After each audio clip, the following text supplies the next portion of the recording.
आज मैंने डिसाइड किया था कि एकदम परफेक्ट प्रोडक्टिव डे करूँगी, बट ऑब्वियसली मेरी लाइफ में कुछ और ही डिसाइड कर रखा था।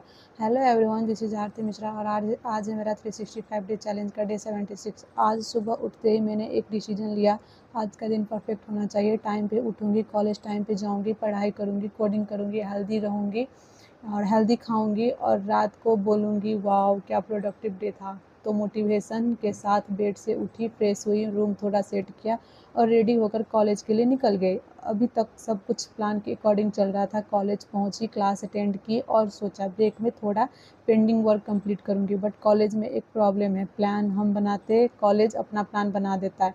कभी क्लास का टाइमिंग चेंज, कभी किसी का काम, कभी सडनली कोई अनाउंसमेंट और देखते देखते हाफ डे निकल गया। फिर लंच का टाइम हुआ पर मेरा फास्टिंग था तो मैं आज खाना खाने नहीं गई, बस अपना कुछ काम करा। ओके, अब एक्चुअली प्रोडक्टिव डे स्टार्ट। थोड़ा टाइम मिला तो कोडिंग प्रैक्टिस करने बैठी। स्टार्टिंग में बहुत मोटिवेशन थी, 5 मिनट, 10 मिनट, 20 मिनट और फिर सडनली फ़ोन हाथ में, बस एक रील देखूंगी, फिर दूसरी, फिर तीसरी। और जब रियलाइज़ हुआ वेट में पढ़ने बैठी थी, फ़ोन साइड में रखा और वापस पढ़ाई स्टार्ट की।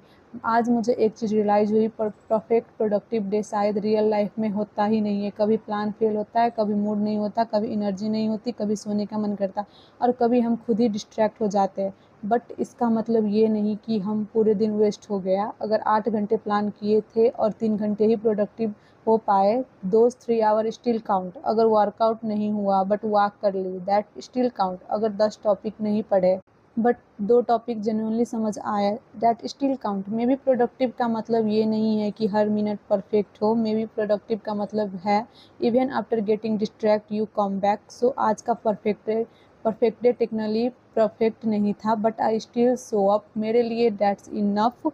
और उसके बाद ये भी है, अगर इंजीनियरिंग आप करना चाहो दिल से, फिर ही ज्वाइन करना। किसी के बहकावे में, सोसाइटी वालों ने करा या तो रिलेटिव्स ने कहा या तो मम्मी पापा ने कहा फिर मैं करूँगी इंजीनियर करके, कभी मैं मत लेना, क्योंकि इंजीनियरिंग कोई खेल नहीं है। ऑफ कोर्स मैं डिमोटिवेट नहीं कर रही हूँ, बट मुझे अब फील हो रहा है कि शायद मैंने गलती कर दी इंजीनियरिंग लेके, कि क्या किया। क्योंकि कोडिंग जो होता है ना, वो आप इंटरेस्ट के साथ कर सकते हो, बिना इंटरेस्ट का कर ही नहीं सकते। और उसके बाद आपको कुछ नहीं आएगा, फिर आप रहोगे बेरोज़गार और बोलोगे इंजीनियरिंग करके गलत कर दिया, इंजीनियरिंग का ये नहीं है इंजीनियर। फिर मतलब बहुत कुछ सोच में आता है और भी बहुत कुछ है। और होपफुली कल का फ़ोन मुझे कंट्रोल नहीं करेंगे। मिलते हैं day 77। Thank you so much for watching, thank you so much for watching. Bye bye guys, bye bye, see you soon in the next blog.